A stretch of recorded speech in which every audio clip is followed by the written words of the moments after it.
Porque às vezes tem esses tutoriais que você tá chegando numa coisa muito boboquinha, pule a poça de água. Aí você, porra. Era o tutorial que faltou no Pitfall, né? Porra, faltou pra caralho isso no Pitfall. Buenos dias. Piu, piu, piu, piu, piu, Boa noite! Estamos começando mais um Matando Robôs Gigante Show! It's showtime, everybody! Showtime! Senhores, a vida é um jogo e, como já disse o ditado, Didi... Se a vida é um jogo, cabe a nós nos divertirmos. Exatamente. Conheci a outra. Você conhece alguma dessas, Afonso? Porque tem várias, né? Fala uma sua que eu falo uma minha. Mostra o seu que eu mostro o meu. Eu conheço A Vida é um Jogo que não te ensinam a jogar. Essa é uma Ah, boa. boa, essa é E maneira. não tem tutorial. Veja aí, olha aí. Não tem tutorial. Caralho, que gancho! Pois é. Afonso, tu perdeu o gancho. Tá bom, vou pegar teu gancho. Pega no meu gancho aqui, então. Pô, tem que ir no médico. Cadê o urologista? Isso. Porra, o pau era uma interrogação, pô. Mas o programa de hoje não é sobre pênis. É sobre outra coisa divertida, ou não, chamada tutorial. Pega no meu pau. Aquele período do jogo de videogame que você tem que aprender os botões. O famoso aprender o botão. Qual que pula, qual que atira, qual que abaixa, qual que pede socorro. E a grande questão é, a gente ainda precisa de tutorial em 2023? É necessário ensinar alguém a jogar? Mona, você é maluca? Com todo respeito. É porque, olha só, vou dar um exemplo. Lá nos antigamente, década de 90, 80, o Mega Man, Alex Kidd, não ensinava ninguém a jogar essa porra. Tá aqui, vai lá. Então, mas aí é que tá. Mario, vamos voltar às bases. Super Mario Bros. Ele é uma aula de game design, porque todo mundo lembra do primeiro Super Mario Bros lá, né? O Mario vai andando, tem os tijolinhos com as duas coisinhas especiais e mais um padrão de tijolinho em cima, vem os dois copazinhos embaixo. Tu vai narrar o jogo todo do Mario só pra eu saber quanto tempo a gente tem? Tá bom, Essa tá tela bom, inicial, ela é um clássico. Essa tela inicial, se você parar pra pensar, a genialidade do Miyamoto ali, quando você pula pra matar o Copa, você já bate com a cabeça no negócio que libera uma moeda. O segundo Copa que você pula, você bate com a cabeça que libera o cogumelo que pega e você cresce. Ele faz o tutorial assim, tudo que você precisa aprender, a gente tá falando de um jogo do começo dos anos 90, ele não tem muita coisa, mas de um jeito muito fluido. Hoje, por talvez necessidade, tá demais. Tem tela de texto demais. Não, mas peraí, vamos com calma, né? Porque a gente tem que lembrar que estamos no Brasil. O brasileiro, ele se aprende a se virar. Ele aprende a se virar e se aprende a se virar sem recurso. É a coisa natural nossa que a gente, né, se vira. Porque o Super Mario, ele tinha tutorial, sim. Não, esse não. O primeiro não. Tinha. Primeiro do Manual. Super Nintendo? Manualzinho. No manual. Entendi, O manual entendi. era o nosso tutorial. O que acontecia é que você ou ia jogar, quando fala de Brasil, na casa de uma prima, na casa de um amigo ou na locadora, em que o cara fala, meu irmão, se vira aí, garoto, de 8 anos de idade, 6 anos. E aí Aí também tinha o seguinte, tinha o tutorial do seu amigo. Tinha o gordinho do lado que falava assim, aperta o botão B que ele pula. Aí tu pular. Então a gente tinha um tutorial das ruas. Mas sem isso, você olha pro jogo sozinho do Super Mario, não é uma coisa intuitiva de que você tem que dar cabeçada no tijolo, não. Não, até essa parada que o Beto falou, ela é muito interessante mesmo, né? Porque o que pode ser uma simples parada inútil ali, de tá botando um trecho do jogo, né? Que é um padrão até pros jogos da época depois e tal. Você tem ali um game design sugerindo algumas coisas. Por exemplo, a presença do boneco... É um clipezinho que ele tá passando e tá mostrando. Não, tô falando do começo. Você joga. Começou o jogo, primeira fase.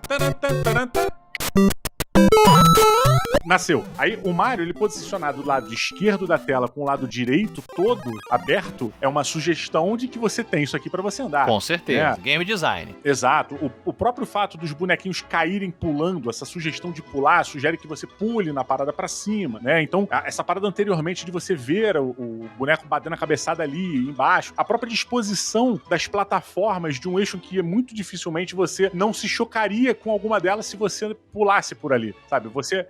ali não é totalmente fechado aquele local, mas o ambiente de pulo quase que te obriga. Tô forçando um pouco a barra, mas é fácil você dar as cabeçadas ali. Mas tinha sabe, um manualzinho, no manual tem o desenho do Mario. Ele tá pulando assim, ó. Aí ele explica. Não, total. Isso é inegável. É que pra gente, essa regra que você tá falando é muito válida, né? Eu nunca tive contato com o manual do jogo, e quando eu tinha o manual do jogo, normalmente era uma coisa em inglês, ou eu não lia porque eu nunca tive o hábito. Cara, bem lembrado, hein, Beto? Os manuais, quando eu comecei a poder comprar meus pau, tem dinheiro pra comprar um jogo, né? Aí comprou, sei lá, Super Nintendo lá, Street Fighter 2. O manualzinho tava em inglês. Aí você tava lá, como é que faz o Hatake Takuruga? Aí você só via a seta, que a seta é universal, né? E tudo em japonês. Aí eu falava, tá, é pra baixo, pra trás e o R. Ah, aqui, ó, ele faz o golpe, mas tava tudo em japonês, né? Ou em inglês, pior. Na verdade, inglês e o japonês. Mas assim, eu fico às vezes me perguntando, cada vez menos o videogame nos apresenta coisas novas, né? Cada vez menos? Eu acho que a gente tá há 30 anos aí e o videogame parece que ele chegou num lugar que o cinema já chegou um dia, que a arte chega que ela fala assim, beleza, agora é reciclar de um jeito diferente, de um jeito inovador e tal, mas ainda é reciclar. Rapidinho, o episódio de segunda-feira do Spotify que a gente gravou, o podcast sobre o óculos VR. Isso. Então, é uma mentira, é uma revolução velha. Não, aí eu vou entrar nessa aí, que não sei se é a ponte que o Beto vai fazer, Beto. Então, você só pode entrar no meio sem saber o que eu vou falar, tentando adivinhar, que nem as pessoas fazem, você pode esperar eu terminar o meu ponto, mas eu deixo você escolher. Professor Exercício. Ok. Como, Alberto? Termina aí só, desculpa. Não, mas eu só ia questionar o seguinte, com essa coisa do videogame, óbvio que a inovação acontece, mas eu acho que ela acontece mais lento agora. A gente meio que já sabe o que vai acontecer. Então, existem jogos que, cara, às vezes, isso é muito natural pra todos nós que jogamos muito. Pega um jogo de FPS, o jogo vai te ensinar a atirar, a pular, a fazer não sei o quê. Você meio que já sabe. É um padrão de botão fazer aquilo, sabe qual é? A gente até fica puto quando mudam isso, né? E eu acho, fico ofendido, mano. Mas tu, porra, que intromissão é essa no meu controle? Então, o Wii, acho que foi o console, né, de residência, assim, que ele desafiou esses conceitos que o Beto muito bem colocou aqui, o professor Roberto muito bem colocou. Nota 10. E aí, no entanto, os outros continuavam no controle, e até o próprio Wii. Ainda assim, você tá olhando pra uma tela e é aqui a parada aqui. Entrando a realidade virtual, que a gente fez esse programa, que, né, entrou no ar aí nessa semana. E, Didi, realmente... Aqui é que tá, na minha visão, dando esse salto de você ter que reaprender a questão do tutorial. Porque, vamos lá, o Resident Evil Village lá. Quando começa, você tem suas mãozinhas, não sei o que, você pegou a arma. Primeiro que eu peguei a arma, apertei o botão pegar a arma, aí ele subiu com a arma. Aí eu tirei o dedo do botão. Claro, porque eu já tinha pegado a arma. E aí a arma, caiu no chão. Aí eu falei, ué, aí eu peguei e falei, eu tenho que ficar segurando a arma. Ele até tem, né, Beto, uma parada nos jogos, assim, que ele chama de dedo grudento, stick finger, que você aperta uma vez só, fica na sua mão. Mas aí você fala, não, vou deixar do jeito que realmente, quando eu pego uma coisa, ela tem que ficar, ela tá Você aqui. tem que manter uma força sobre ela pra segurar. É legal né? o teu cérebro se acostumar com isso, porque se você for trocar de arma em cima de uma bancada, tem que ser natural, né? É muito louco, né? E aí você justamente, como é que você abre o inventário, Diogo, no jogo lá do Star Wars Galaxy Edge? Cara, normalmente é o quê? Você tá acostumado, 30 anos jogando videogame, você aperta, antes era o Select, hoje é o Options, né? Uma coisa assim, ou aperta o Pad do meio do PlayStation. Meu irmão, agora, Diogo, tu olha pra baixo pra começar, você vê o teu peito aqui, o seu quadril, e aí você vê as coisas grudadas em você. Aí tem Maneiro. uma pochete, sabe? Aí tu pega a pochetinha e puxa pra frente e ela abre. Aí tu, Olha só. caralho. Então acho que agora a gente tá vendo como que o tutorial ele é necessário pra você reaprender. Você tá entrando numa nova escola de videogame onde o tutorial, e tem que ser bem feito. A grande questão que eu acho é, o tutorial ele não precisa ser óbvio. Ele não precisa ser aquela coisa, né? Aperte o X para pular.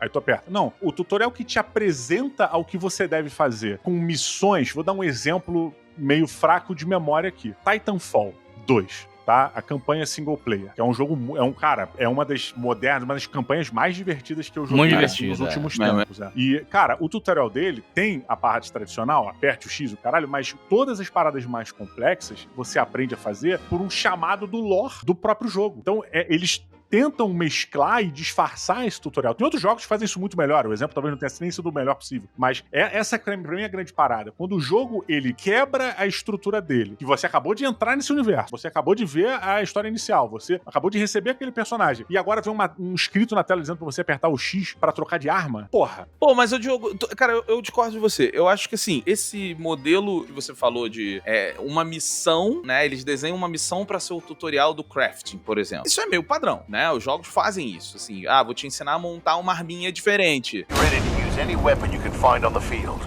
The Acho que o que o Diogo quer dizer é pelo menos você criar um contexto pro tutorial. Existe o tutorial que só aparece uma lista de botões. Aperte X pra fazer isso, você que é o tutorial básico, preguiçoso. E tem o tutorial que o cara, você tá aprendendo, que a gente brincou do professor Roberto, que é o que a escola é. Você aprende fazendo. Mas olha só, o que eu queria dizer era o seguinte, eu acho que a maioria dos jogos são assim. A maioria dos jogos ela fala, pra pular, aperta X. Porque, porra, eu não vou te dar um contexto pra você pular. Eu não vou te dar um contexto pra você trocar arma. Eu não vou te dar um contexto pra isso. Então, os botões básicos, ele bota ali. E eu acho que isso é bom. Porque, assim, pra mim, ensinar o botão de pular, ensinar o botão de dar porrada, isso tudo, não tem necessidade pra você que joga há muito tempo. Alguém que quer começar a jogar o videogame vai precisar. Então, tem que ter, sabe qual é? É porque eu não acho que isso seja realmente necessário. Esses comandos básicos, eles são facilmente descobertos, sabe? Tá, Mas quem chegou agora não quer descobrir, Diogo. A pessoa acabou de chegar, ela quer descobrir como é que faz as Não, coisas. ela quer que ensinem. É diferente. Porque se o cara precisa desse tutorial, ele vai pegar o controle, ele não tem nenhuma intimidade com o controle, se ele precisa desse tutorial. Ele fala assim, poxa, quero entrar nesse mundo legal do videogame. Pra ele não é simples entender que vou sair apertando o botão, vou entender a lógica. É legal você pegar um pouquinho na mão, no base, e falar assim, cara, ó, o A pula aqui, esse botãozinho aqui faz isso, esse botãozinho aqui faz isso. E aí, eu não vejo necessidade. Não pode chegar ali na frente de um precipício e falar assim, aperte o A para pular. No mínimo, o cara já vai entrando, a mina já tá entrando na experiência. Eu acho que o mínimo tem que ter, mas o que eu questiono, Diogo, é o seguinte, eu gosto de jogos que essa outra parte, eles te deixam descobrir. Eu gosto de um segmento de jogos que abriu mão, o Zelda Breath of the Wild, os próprios Souls. Acho que os Souls até são exagerados, eu concordo um pouco com o Afonso, apesar de eu adorar. Mas assim, eu gosto da descoberta. Agora, o básico tem que ter. Cara, eu não concordo com isso, que o básico tem que ter. Tu não é um cara que curte acessibilidade, né? Mas, ó, o que eu vejo assim, não tô nem entrando no mérito, por exemplo, essas paradas básicas podem entrar na tela de loading, sacou? Ah, porra, aquela tela de loading com dicas. Não tô nem entrando nisso. Eu acho que essas telas de loading com essas dicas acabam sendo uma funcionalidade por um tempo que é perdido ali, que acaba sendo aproveitada de alguma maneira. Ver umas diquinhas pra algumas coisas, ok. É um tempo que você tá parado, você já tá fora do jogo ali, né? Talvez uma sugestão ali seja válida. Agora, quando você insere um tutorial pra uma coisa tão simples, isso pra mim tem um peso dentro do game design da parada. E quando você tira isso, também tem um outro valor, também tem um outro peso. Implementar ou não um tutorial básico é uma escolha de game design, saca? Eu entendo que, mas a maioria dos jogos é assim. Porque a maioria dos jogos não prezam pela excelência inacreditável. Não prezam por empurrar a barra dos games pra cima. Eu acho que elas prezam, na maioria das vezes, por fazer o melhor que dá, e esse o que deu, vambora. É assim que se faz e vamos. Então, o caso do Elden Ring é um jogo que empurra a barra dos games pra cima, que anda com a arte pra cima. Eu acho, assim como o Dwarf Fortress empurra o gênero do Dwarf Fortress pra cima, pra frente e inventa para. Tudo bem, mas isso aí no final deu tudo certo. Afonso tinha falado de criar situações até para as pequenas coisas, né? Tem um jogo que eu acho que a gente tem que exaltar a beleza do tutorial deles, que ele te mostra como chegar por trás, né, do inimigo e fazer um assassinato stealth apertando o botão. Não sei se vocês se lembram que, na verdade, ele te faz, antes do personagem ter toda a tragédia que ele precisa virar um assassino, ele vai encontrar a esposa dele, ele pega uma rosa, chega por trás e ele tem que abraçar ela e entregar uma rosa para ela. Caramba, é o jogo do Senhor dos Anéis, cara? Exatamente, cara. Ele te ensina de um jeito muito bonito, né? Sim. Porque ele vai construindo a relação com ela pra você sentir a perda, mas você já sabe como chegar sorrateiramente. Caraca, e dar o golpe, e maneiro né? ainda o Beto ter lembrado e o Afonso também ter lembrado. E eu Pois é, completamente. ficou na memória, porque foi uma coisa bonitinha, bacana, né? Que você tá aprendendo a fazer o stealth ali. É o Shadow of Mordor, né? O Shadow. O primeiro, porque o segundo a gente pode ignorar.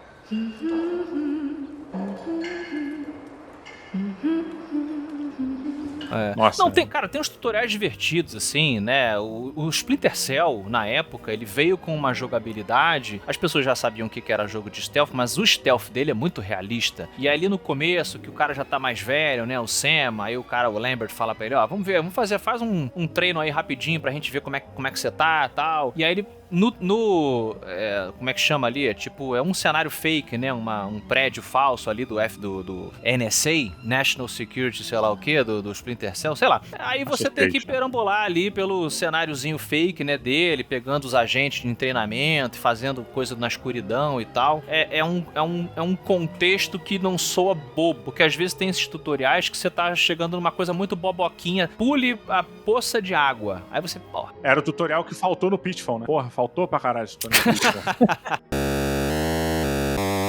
Mas Mas, ó, isso você puxou uma parada foda, cara, porque eu acho que existe um momento muito importante, muito bom pro tutorial, que é exatamente quando ele encaixa dentro da lore do jogo, né? Isso, como você falou, é uma sala de treinamento da parada dos caras. Então, tipo, funciona como lore e como treinamento pra você. É do caralho. Esse, pra mim, é um momento que funciona o tutorial. Portal, porra, é um jogo que tem tutorial nessa mesma vibe. Bem porque lembrado. a estrutura, o lore do jogo, ele vai nesse caminho, puta. Então tá show, tá tranquilo, é isso aí. Nós somos robôs, estamos aprendendo a parada agora, né? E vai. Agora, quando a parada não se encaixa e ela é forçada na sua frente, aí me incomoda. Mas aí eu pergunto pra vocês preferem um jogo que tenha um tutorial completo ou os jogos assim, por exemplo, eu citei o Breath of the Wild. O Breath of the Wild, cara, ele te ensina o básico, é pular, bater de espadinha, o resto. Tanto que é um jogo que você vê até hoje no YouTube, as pessoas estão descobrindo coisas que podem fazer, coisas novas e tal, porque ele não tem um tutorial de crafting de nada. Eu gosto de descobrir, de testar, de existe ver se funciona. uma diferença. É que eu acho que existe uma diferença entre você aprender o básico, o mínimo, pra você se mover. E a partir daí, você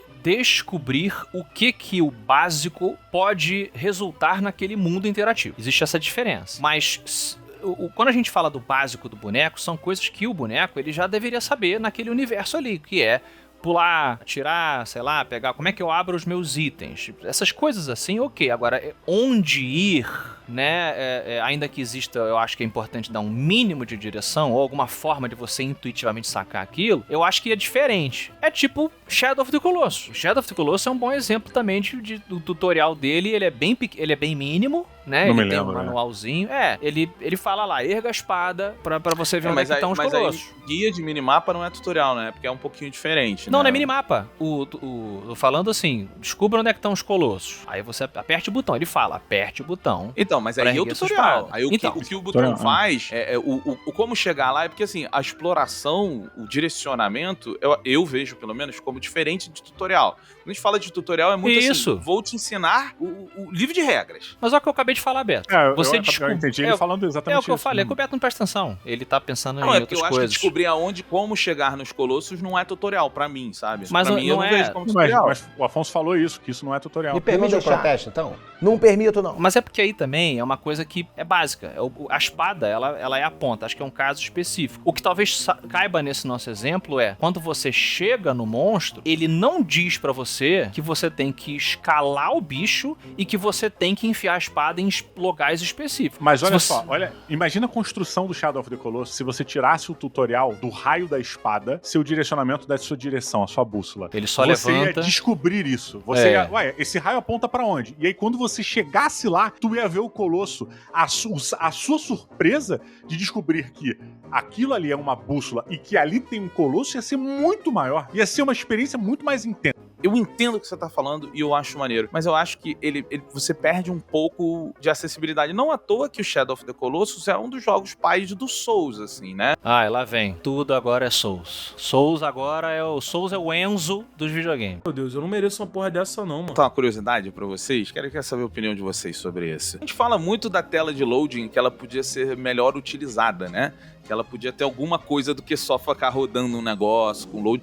Também em ajuda. 95, a Bandai, ela patenteou minigames em tela de loading screen. Não existe... você tá falando de minigame, tipo um outro jogo na hora que você tá esperando o jogo carregar. Soltas hoje que a gente tem, por exemplo, o Skyrim modelo 3D rodando, o Assassin's Creed, né, você tá lá dentro do ânimo, lá fazendo porra nenhuma, você tá andando, que é um bom momento pra você testar o botão de pulo, o botão de correr, o botão de bater, inclusive, fica aí. Mas o minigame... ele é patenteado pela Bandai, foi em 1995. Em 2025 vão faltar 30 anos pra cair isso aí, hein? Diogo, isso é uma piada específica e interessante de quem trabalhou num escritório de direitos autorais. Eu queria dar parabéns pra você na sua breve carreira de advogado. Breve e frutífero. Só os amigos sabem, né? Doutor Diogo Braga, Attorney of Law. Better call Saul.